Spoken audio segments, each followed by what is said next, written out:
Bridget Cardigan's world begins to crack one evening at a party when her friends Mindy and Bryce Arbogast let slip that their house is being repossessed. The shock hits Bridget like a freight train. Her husband Don never told her. When she confronts Don afterward, he confesses he's been unemployed for a year and that they're drowning in nearly $300,000 of debt. Bridget realizes their upper-middle-class life is about to crumble. Desperate, Bridget, a pampered housewife with no work experience, scours for a job, anything with benefits. But every phone interview ends in rejection. Her desperation grows until Selena, their cleaning lady, confronts her about another bounced paycheck. Selena suggests Bridget apply for a janitorial position at the Federal Reserve Bank of Kansas City. On her first day, Bridget is mesmerized by the stacks of old, worn-out bills destined for shredding. Exhausted that night, she breaks her kitchen tap, and a trip to Home Depot leads to a fateful discovery: a padlock identical to the one securing the money carts at the bank. A plan begins to form in her mind. The next day, she observes the bank's security during a tour led by Glover, the head of security, memorizing every detail. At home, Bridget finalizes a daring plot to steal the old notes. Meanwhile, Don hammers a for sale sign into their yard. Working the night shift, Bridget notices Jackie Truman, who pushes the bill carts and realizes no one checks the trash. Nina Brewster, who operates the shredding machine, seems like a perfect fit. Bridget tries to recruit her, but Nina refuses outright. Bridget doesn't give up. She visits Nina at home, showing her the Home Depot lock identical to the bank's. Later, Nina finds brochures for an elite private school in her locker.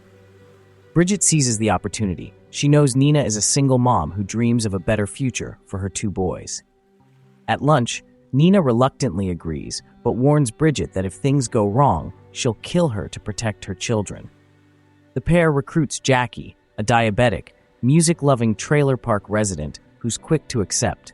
They establish their go code, a subtle touch to the eyebrow. But Bridget and Nina are wary of Jackie's drug problem, warning her that any slip-ups will get her cut from the plan. The next morning, Nina readies her boys for school, lecturing them about steering clear of crime. Bridget conceals the fake lock in her belt and slips through the bank's checkpoint. At lunch, Bridget signals Nina. Nina signals Jackie, but Jackie refuses, shaking her head in panic. They huddle in the restroom, where Jackie shares a bad feeling. Her instincts prove right. Later that day, employees face a random check. The following day, the trio silently agrees to go ahead. Bridget switches the official lock on cart 4937 with her near-identical one. She secretly passes the official lock to Nina in the restroom bin. Jackie, retrieving the cart, dances theatrically as she dumps some bills into the trash. She wheels the cart to Nina, who unlocks it with Bridget's key, shreds the remaining notes, and restores the official lock. Bridget then collects the discarded cash during her cleaning rounds and divides it among the three women in the restroom, stashing the money in their underwear. At day's end, a nerve-wracking moment unfolds. Nina notices Jackie's hidden cash peeking out. She distracts Barry, a flirtatious security guard, buying Jackie time to cover up. Glover suddenly appears, returning Bridget's dropped ID, further rattling the group. But they clear the security check and celebrate at Bridget's house, only for Don to walk in on their illicit party.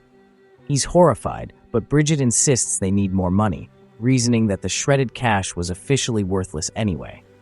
The first haul disappoints Bridget, so she plots more heists. Nina pays a year's tuition at the private school, and Bridget and Don pay down debts. Though Don remains morally conflicted, he can't help but admire Bridget's cunning. Their spree escalates. Bridget saves their home from foreclosure, Nina keeps her boys in private school, and Jackie's husband Bob struggles to stash their growing fortune. 6 months later, during dinner, Don and Nina propose ending their crime spree, but Bridget and Jackie refuse, hungry for more. Nina reluctantly agrees, only if they all avoid flashy spending. But Bridget can't resist splurging on a gaudy ring, provoking Nina to flush it down the toilet in anger. Soon, disaster strikes. Nina drops their key down a drain during a job. Bridget calls Don for help, who sets off a commotion at Bob's workplace to get Jackie's spare key. Nina buys time with the shredder, but Glover grows suspicious of Bridget's absence. Jackie covertly sends the key hidden in gum via an elevator, and Bridget retrieves it just in time. tossing it to Nina. But Barry notices Nina using the wrong key, his suspicion piqued. After work, Barry corners Nina, threatening exposure unless they stop. Nina warns Bridget and Jackie, but they twist Barry's ultimatum, telling Nina to seduce him into joining them. Nina tries, but Barry declines. Bridget confronts Barry herself, who agrees to stay quiet if he can have a real relationship with Nina. The heist crew regroups at Bridget's house, celebrating Nina and Barry's budding romance. The team develops new strategies to hide their wealth.